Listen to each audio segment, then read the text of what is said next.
at the heart of Vel-Caris Prime, a giant orbital city hanging like a crystal chandelier above a blue gas giant. The Galactic Accord Summit began under a dome of shimmering stars and polished metal arches that stretched toward infinity, as if the galaxy itself leaned in to listen. Diplomats of every shape, color, and element gathered, towering reptilian warriors, living shadows cloaked in smoke, beings made of gemstone, of ice, of pure sound, and among them, standing awkwardly near the back in an ill-fitting uniform, with a name tag slightly crooked, was Elias Rain, a human from Earth, a linguist sent only to observe, not to speak, not to be noticed. Yet his wide brown eyes soaked up everything with a mixture of wonder and disbelief, because he had never seen so many impossible things in one place. Never thought Earth's little blue marble would lead him here, amid whispers and laughter and languages he couldn't even hear properly. But that all changed the moment the shimmering Reach's delegation arrived, announced by a chime that made the room vibrate softly, like the hum of a dream. A tall procession of armored guards moved in sync, all surrounding one central figure, Princess Velari, tall and glowing faintly like the aurora, her translucent skin shifting through radiant hues with each movement, her eyes silver with flecks of starlight. Her every step silent, yet echoing with unseen weight. As she approached the summit platform, all conversation died down, not out of fear, but reverence, and she looked across the hall without a word, her gaze sweeping past dozens of seasoned leaders and decorated warriors, ignoring them all until, without warning, she stopped, pointed a slender finger glowing with faint energy, and said in perfect galactic high speech, "He will be mine." And the silence that followed was so thick it felt like gravity had increased, pulling on everyone's thoughts and emotions, making breaths shallow and time feel slower. And Elias, who had just been adjusting his translation pad and hadn't even been looking at her, froze, blinking slowly, his mouth slightly open, as every being in the chamber turned their attention to him, their expressions a mixture of confusion, disbelief, amusement, and in a few cases alarm, because the shimmering Reach never spoke casually, and certainly never claimed another being publicly. Elias laughed nervously, thinking maybe she was talking about someone else, maybe a translator error,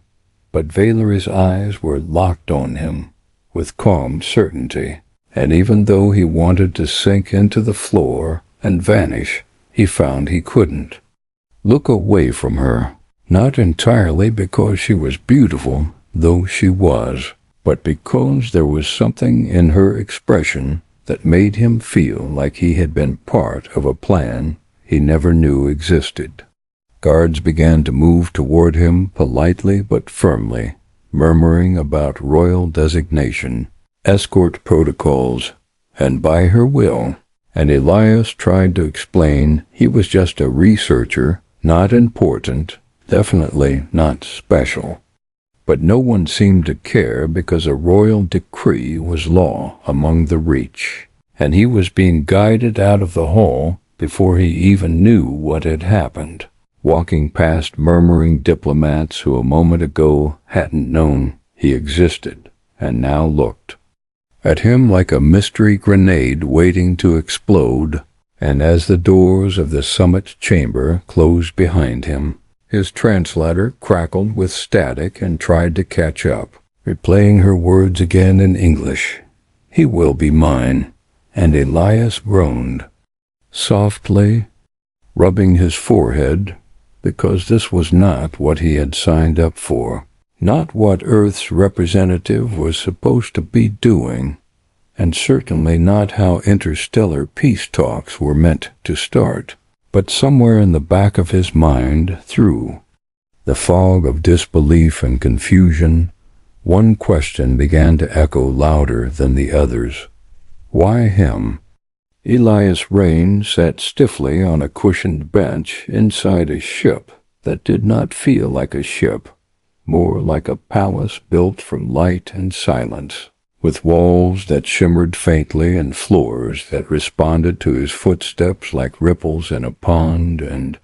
despite the comfort around him, his heart raced as if it were still in the summit chamber, still surrounded by stares and whispers, still hearing Princess Valeri's voice declaring, "He will be mine," again and again in his head like a broken recording. He had asked for explanations, but none were given, not by the guards, who were silent and unreadable behind armor that looked more ceremonial than practical, and not by the attendants, who bowed politely and guided him through halls filled with soft music and glowing plants that pulsed with light. And even though they smiled gently, it was the kind of smile that said, "We know something you don't," which only made Elias more nervous, especially when he realized no one was treating him like a prisoner, nor like a guest, but something between both, something that did not fit into any category he understood. Eventually he was brought into a chamber filled with floating orbs that displayed moving patterns of stars, and in the center stood Valere alone, her expression calm and unreadable, and Elias, unsure of what to do, simply bowed awkwardly, regretting it instantly because it felt ridiculous, but she only tilted her head slightly and gestured for him to come closer. And when he did, she spoke not with royal commands, but with quiet honesty, telling him that she had seen a sign in the starlight, a prophecy her people had studied for generations, one that spoke of a child of the root world who would awaken something called the bound flame, an ancient force, hidden for millennia, and only someone born of earth could reach it. And when Elias laughed nervously and told her he was just a linguist who barely passed his spaceflight physical, not some galactic hero, Valeri's eyes softened, and she told him the prophecy did not name warriors or kings, only a human with the gift of understanding lost tongues, which made Elias blink slowly because that was his specialty. Dead languages, forgotten alphabets, symbols no one had spoken in centuries, and though part of him still wanted to believe this was a misunderstanding, another part began to feel the shape of something much bigger wrapping around him, like puzzle pieces clicking into place without his help. He asked her why she had to make that strange announcement in front of the entire summit, and she explained that her enemies were already watching, already whispering, and, by making her choice public, she had forced them to act carefully, which sounded clever but also terrifying. And as if to prove her point, the chamber suddenly shook with a faint tremor, and guards appeared instantly, speaking urgently in a language Elias didn't know, and Valeri's calm face turned serious as she told him they had to leave immediately, that someone had learned of their destination and was trying to intercept them, and before he could ask what that meant, the room shifted and the floor began to descend like an elevator made of starlight, moving down through the ship's core into a launch bay filled with strange, beautiful craft that looked more like sculpture than transport. And as he followed her into a sleek vessel that hummed with quiet power, Elias began to understand something simple and terrifying. This was not just about old symbols and ancient myths. There were powerful forces who wanted him stopped, who would go to great lengths to silence him before he could do whatever the prophecy warned about, and that meant no one would let him. Go back to being just a linguist? Not anymore. The ship launched with a soft rush of air, and through the window Elias saw lights moving in the distance. Other ships, not part of the Reach, and not friendly, and Valari leaned closer, speaking quickly now, telling him that the bound flame was locked deep within a vault that could only be opened by a phrase spoken in a forgotten language, one that only humans once knew, a language erased from every archive in the galaxy, but not from Earth's ancient records, which Elias had studied all his life without knowing why. And when he asked how she even knew he was the right one, she replied that the prophecy had pointed not just to Earth, but to a seer of the silent tongue, and that there were only 3 such humans alive, and he was the only one who had ever left Earth. And as the ship sped toward the stars, chased by vessels whose shadows grew larger on the scanners, Elias felt the cold grip of fear and doubt, but also a strange fire growing inside him, a desire to know, to solve, to prove he wasn't just someone chosen by chance, but someone who could matter. And though the ship shook under the pressure of evasive maneuvers and the alarm lights began to flash red, Valari remained calm, focused, eyes glowing faintly as she placed a small object into his hands. Something shaped like an orb with lines of writing spiraling across it, and a language Elias had seen once in an ancient ruin buried under the Sahara. And suddenly, everything he had ever studied felt like it had been leading to this moment. And as the ship dove into a gravity well to escape pursuit, Elias held the orb tightly and whispered the first words he could remember from that forgotten tongue, hoping anything would happen. And just before darkness swallowed the ship in a jump, the orb began to glow dot the moment Elias whispered the strange ancient words. The orb in his hands pulsed with a warm light that was both soft and strong, like something waking up after a long sleep. And as the ship shook from the pressure of the jump, that light spread through his fingers, up his arms, and across the chamber like silent fire, making the air feel thick and alive. Valari turned sharply to look at him, her eyes wide, not with fear, but with awe, as if she had just seen proof of something she had always hoped for but never truly believed. And Elias, who barely understood what he had done, felt the orb settle down as if satisfied, the glow fading but not dying, resting inside the ship, now like a heart that had begun to beat again after centuries of silence. And as the ship dropped out of its wild jump into a calmer drift among dark stars, Valari touched a control panel and brought up a map of stars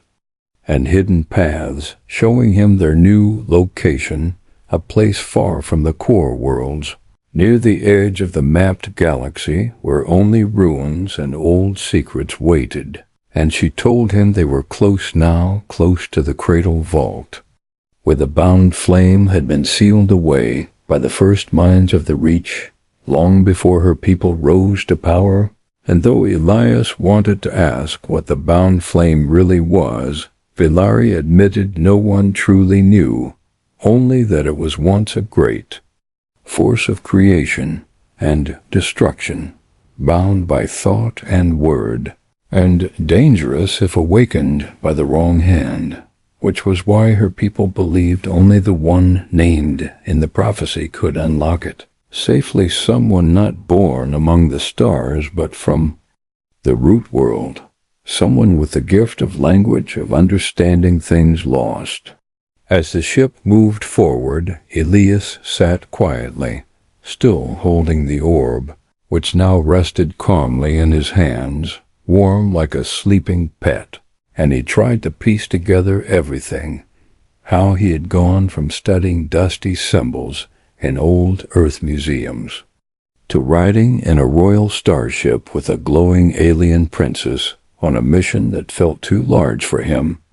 But as they reached the vault's location, a ruined moon wrapped in metal rings and strange magnetic fields, the ship slowed and began scanning for a safe entrance, and Valari warned that others might try to stop them again.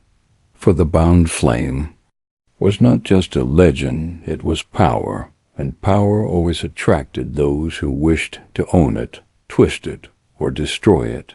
The landing was smooth, and as the doors opened, Elias stepped into a world of silence and dust, the air thin but breathable, and the ruins around them were enormous stone towers, carved with symbols that looked half human, half alien, and as he walked between them, the orb in his hand began to glow again, pulsing with every step like it was guiding him, responding to something buried deep below.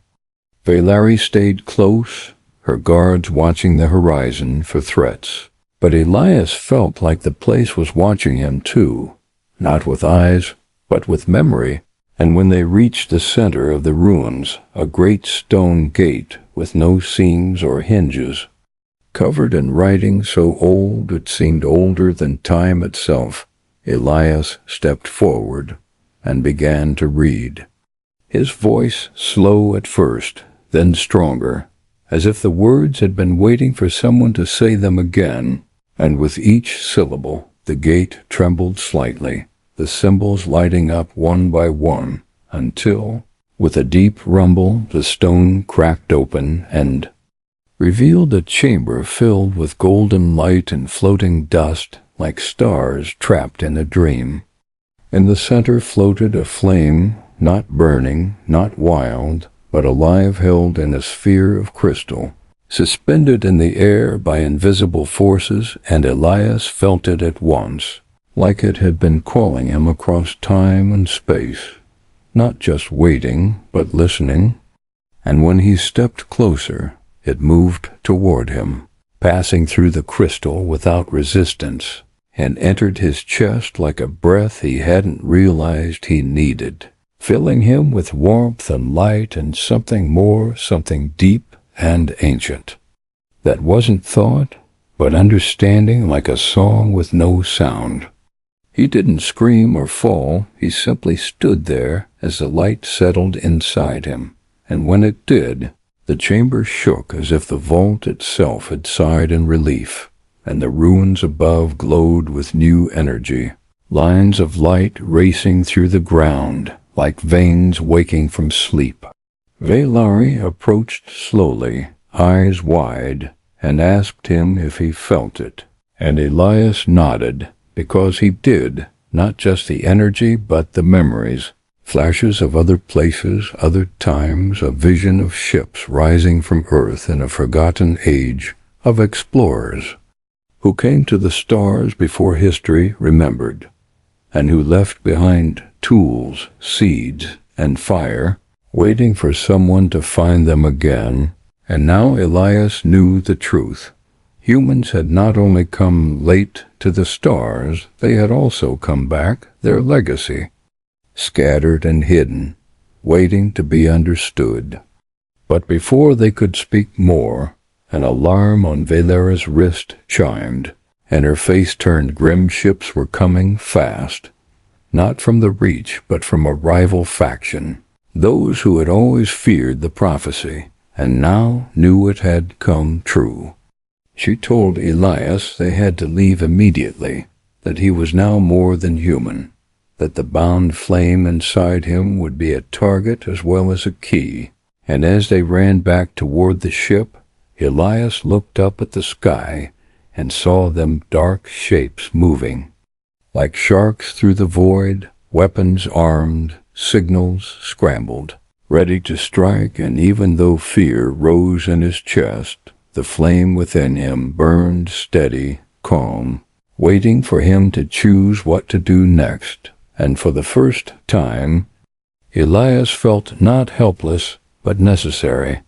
not just chosen, but connected. And as the ship's engines roared to life, and the vault closed behind them, hiding its secrets once more, Elias held on to the orb, now dim, and prepared for whatever would come next, because he had awakened the bound flame, and the galaxy would never be the same again.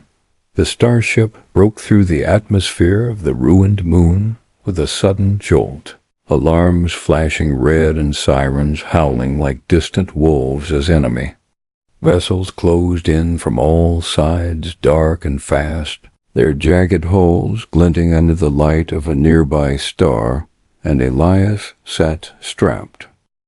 into his seat, heart pounding, fingers clenched around the now silent orb, feeling the bound flame within him pulsing like a second heartbeat, not in fear, but in readiness, as if it, too, knew this was only the beginning of something larger. Velari stood near the control console, shouting orders in her native tongue, her voice calm but firm, and her guards moved like shadows, activating shields and defensive codes. But the enemy was faster than expected, already launching disruptor. Waves that shook the ship and sent arcs of electricity crawling across the floor, and Elias could see from the view screen that escape was unlikely unless something changed fast. He wanted to help, to do more than just survive, but didn't know how, until the orb suddenly flickered in his hands again, faint symbols glowing along its surface, and as he stared at it, a memory that wasn't his slipped into his mind images of the old Earth explorers, ancient ships powered by strange energy, flame that bent space, twisted time, folded gravity, and he realized that the bound flame was more than a force. It was knowledge, a tool waiting to be used, but only if he trusted it.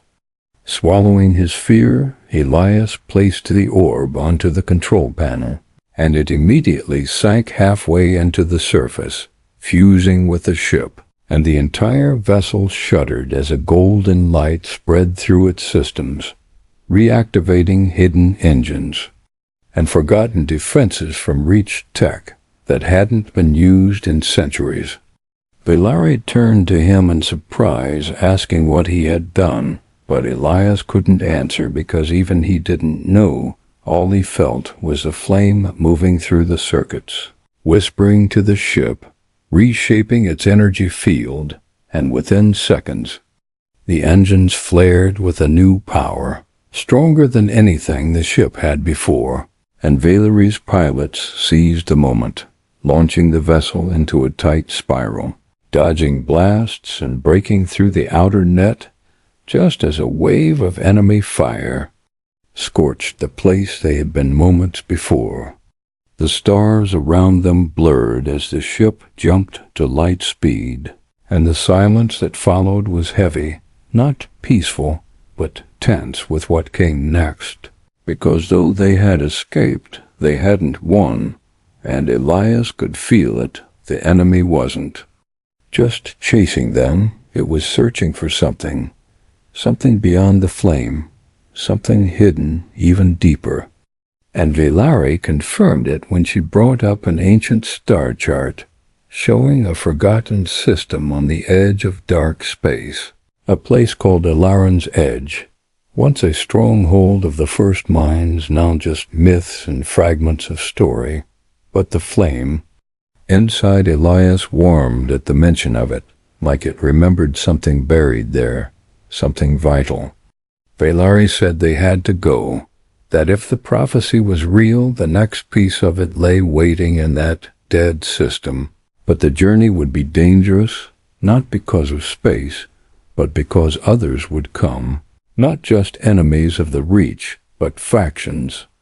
from across the galaxy, all drawn by rumors of the bound flame, and once they realized Elias carried it, he would be hunted not as a man, but as a weapon.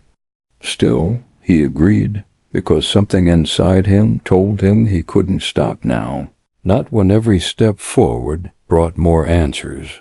not when this force inside him pulsed with purpose. And so they set course for Ilarin's edge, traveling through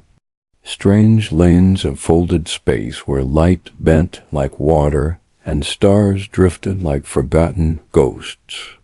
And as they flew, Elias spent time in the meditation chamber, trying to understand the visions that came when he touched the orb cities burning with fire that healed, machines that sang, doors that opened with words no one remembered, and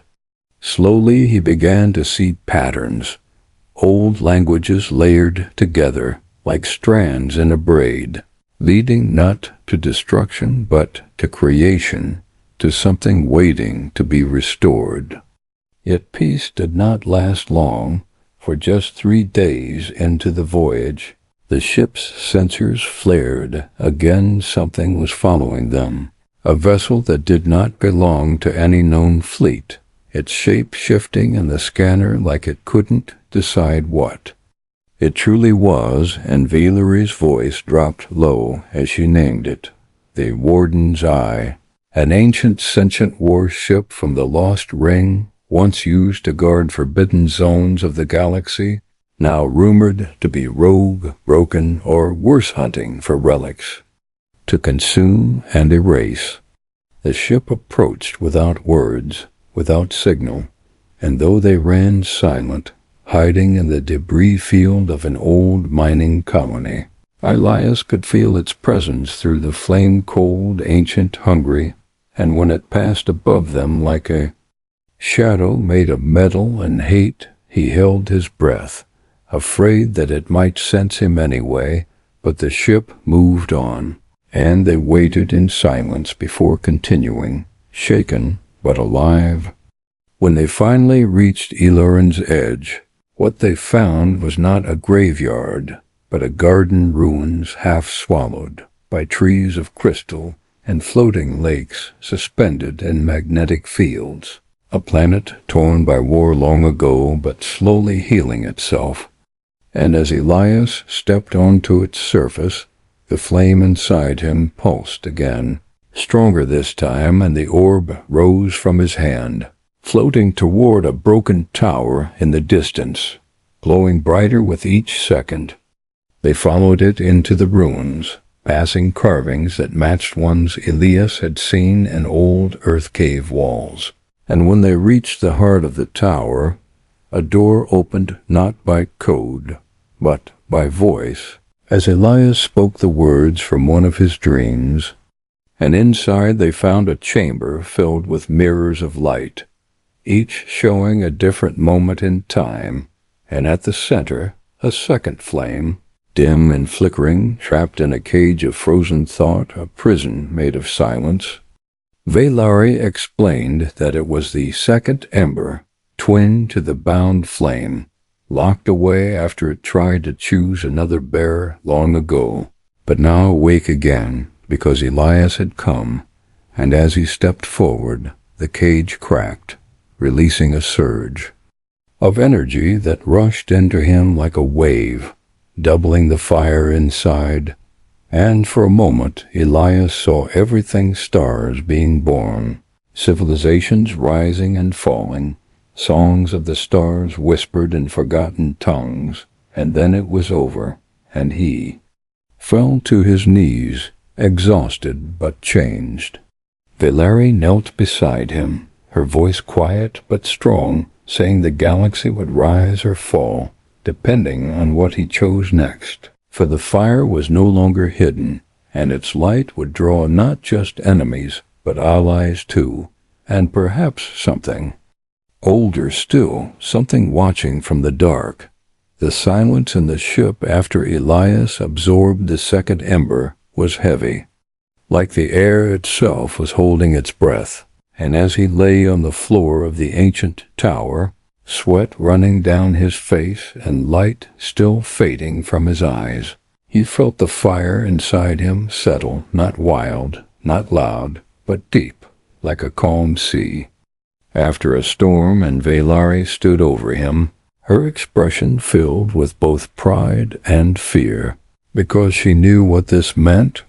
Elias was no longer just the bearer of a single flame, but now held two ancient forces inside him, a balance not meant for one being to carry, and yet he had done it, and the galaxy would not ignore it.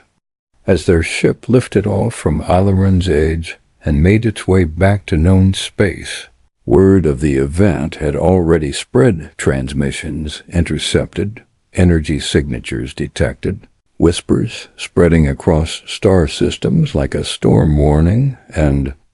when they reached the borders of Reach space, they were met not by weapons, but by a message. The High Council of the Reach had summoned them to speak, not in secrecy or in shadows, but in open view, for if Elias truly was the flame-bearer of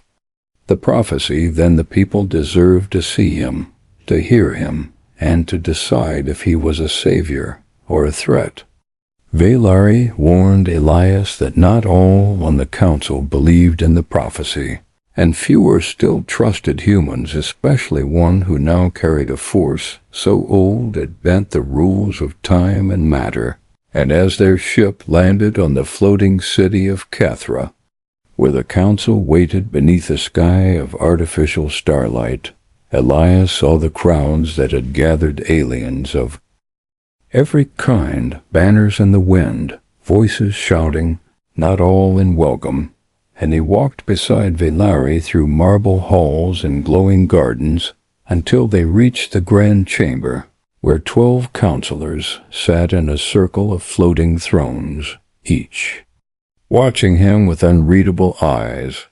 The lead counselor, a tall being of silver skin and no mouth, spoke through thought, words echoing in every mind, asking Elias to explain what he was, what had happened, and what he intended to do with the fire he now held. Elias spoke simply, told them the truth, how he had found the orb, how Valari had chosen him before he ever understood why, how the bound flame had answered him, and how the second ember had accepted him as well, not because he wanted power, but because he was trying to understand what the galaxy had forgotten. And as he spoke, some counselors nodded slowly, but others narrowed their eyes, and one in particular, a cold-eyed woman named Solon Trith, stood and declared that no single being should carry both flames, that such a balance had been banned long ago, and the records proved that it would end in ruin, not salvation. Her words stirred the others, and soon voices rose, some defending Elias, some calling for the flames to be removed, stored, even destroyed. And though Valari defended him fiercely, saying he had shown restraint, wisdom, and courage, the room was split, and the council could not agree. Then Solon made a proposal Elias should face the trial of understanding, an ancient test created by the first minds, once used to judge those who claimed access to hidden power, a test that could not be cheated, one that revealed the true self. By drawing out what lay within, and Elias, despite Valari's protests, agreed, because he needed them to believe in him, not just because of prophecy, but because something was coming, something darker than doubt, and he could feel it stirring. Beyond the stars, the trial took place in the inner mind hall, a strange chamber built from reflective stone and echoing silence, where machines older than the council watched in stillness, and as Elias stepped inside, the doors closed, and the room shifted, turning into something else, a world pulled from his own memories, a forest from Earth, quiet, familiar, but not safe, for he soon realized he was not alone. Shadows moved through the trees, versions of himself twisted by fear, by power, by anger, each speaking to him, tempting him to give in, to control, to dominate, to reshape the galaxy in his image. And Elias stood his ground, not with force, but with choice, rejecting power for the sake of power, choosing instead to ask questions, to understand, to learn, and slowly the shadows faded, the light returned, and the chamber became still once more. When the doors opened, Elias stepped out, changed but whole, and the council watched in silence as the trial's watchers confirmed what had been seen. Elias had passed, not as a perfect being, but as one who could carry the flame without falling to it. And yet Solon Trith did not smile, instead warning that passing a trial did not protect them from what was coming, that others older, hidden, and angry were already on the move, and her words proved true when, just hours later, an emergency signal arrived from a nearby system. A fleet of unknown origin had emerged from dark space, vessels black as night, shaped like broken bones, and wherever they passed, stars dimmed slightly, as if their light feared to shine.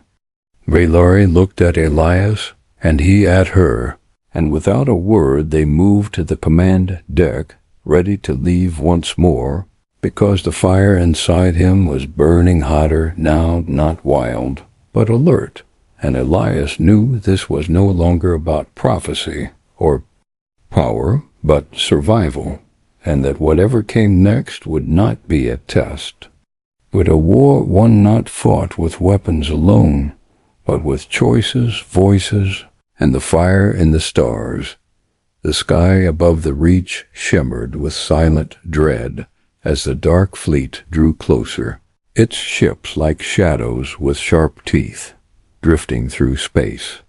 Without engines or light, and even the bravest commanders on the outer posts fell quiet, sending back only brief messages filled with panic before their signals were lost forever. And deep in the heart of Kethra, Elias stood once more in the council chamber, his hands cold but steady, the twin flames burning quietly in his chest, as the council debated whether to flee, to fight, or to hide, yet none of their words felt like real choices, only delays, because these enemies, whatever they were, did not come to conquer or rule, they came to erase, to silence, to end, and as they approached, the stars behind them seemed to blink out, not destroyed, but as if forgotten by the universe itself, and Elias knew this was the moment the prophecy had whispered about, not in words, but in feeling, the moment where the fire must choose whether to burn bright or fade into ash. Valari stayed beside him, watching the council, with growing frustration, as each plan offered was too little or too late. And finally Elias stepped forward and asked a question no one had dared to say aloud. What if they can't be stopped? By reach technology, or weapons, or diplomacy? What if they're not here to fight us, but to undo everything? And the room fell still, because deep down they all feared the same. And then Elias did something no one expected. He asked, too. Speak to the people, not just the council, but the entire reach across every screen and channel. And though many resisted at first, they could not deny the fire within him, nor the strength of the trial he had passed. And so he stood alone before the wide lens of the Reach broadcast beacon, and he told the galaxy what he had seen. Not just war, not just darkness, but a forgetting. A force that erased memory, culture, identity, leaving behind only silence. And that unless they stood together, not just the Reach, but all who still cared to remember what life was, they would all be lost to that silence. He didn't speak like a hero or a chosen one, but like a human afraid, determined, hopeful. And that was the answer, the true answer, because while other species saw power as something only a few could hold, humans had always believed anyone could rise. That struggle gave meaning, and that hope, even in the darkest hour, could change everything. and his words echoed across worlds, carried by those who still believed in more than survival. And as the final day came and the Shadow Fleet reached the edge of Kethra, something happened that no one expected. Ships began arriving from across the stars, not just Reach allies, but distant species, long hidden, forgotten colonies, outlaw factions, and even a few rogue AIs, all answering the call of a human who refused to be silent. The council scrambled to organize them, but Elias stood with Velari at the front of the new alliance, the orb glowing like a second sun in his hand. And when the first wave of shadow ships arrived, they did not fire weapons, but sent out pulses of dark light that made whole fleets vanish without explosion or wreckage, simply gone, and Elias knew the fire was the only way to stand against it. Not by burning them away, but by remembering what they were, because the flames were not tools of destruction, but of memory, of will, of life itself. And as he reached into the twin flames, they spread across the sky, not as fire, but as light, weaving through the air like threads of music and thought, and where they touched the shadow pulses, the silence cracked and fell apart, as if the enemy's power could not survive in the presence of truth. Battle raged for hours, strange and surreal, with entire regions of space blinking in and out of existence, and still Elias stood firm, voice raised not in command but in unity, calling out to those around him to remember their homes, their stories, their names, because the fire grew stronger the more it was shared, and one by one, others began to carry it too, not fully, but enough, a pilot reciting his family's song as he crashed into a shadow cruiser, a scientist whispering the name of her first star map as she activated a shield that saved a dozen ships, a child on a refugee vessel sketching her dream of a green planet. And in those moments, the shadows began to fall back, uncertain for the first time, retreating into the void from which they came, not defeated by firepower but by the will of life itself. When the battle finally ended, Kethra still stood, scarred but shining, and Elias collapsed to his knees, exhausted, the flames within him dim but stable, and Velari helped him to his feet, tears in her eyes, not of sorrow but of relief, because they had done what no one thought possible. They had endured, and not as conquerors, but as a people united by choice, not force. The council later declared Elias not just a hero, but a guardian of the flame, a title not held in 1,000 years, and for the first time, humans were given a seat among the Reach,